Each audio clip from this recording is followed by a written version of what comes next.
नागपूरकरांनो सावध व्हा, कारण तुम्ही घेत असलेला प्रत्येक श्वास आता धोकादायक ठरत आहे आणि ही बातमी खरंच चिंताजनक आहे।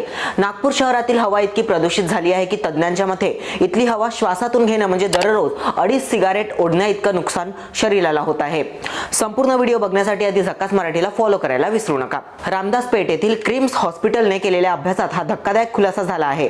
शहरात वार्षिक एअर क्वालिटी इंडेक्स म्हणजे AQI 147 इतका नोंदवला गेला आहे, जे सुरक्षित मर्यादेपेक्षा खूप जास्त आहे। दुपारी हा AQI 95 असतो, पण रात्री आणि पहाटे तो थेट 173 पर्यंत पोहोचतो।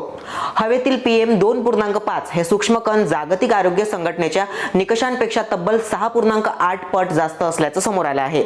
याचा परिणाम आता नागरिकांच्या आरोग्यावर दिसू लागला आहे।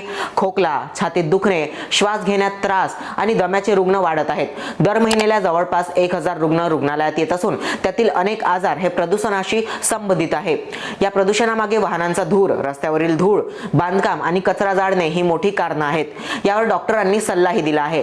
बाहेर जाताना N95 मास्क वापरा, जास्त प्रदूषण असलेल्या वेळेत बाहेर जाणं टाळा, भरपूर पाणी प्या आणि शक्य असेल तिथे सायकलचा वापर करा। नागपूरची हवा आता फक्त समस्या नाही तर एक गंभीर इशारा आहे। वेळीच सावध झालो नाही तर प्रत्येक श्वास महागात पडू शकतो।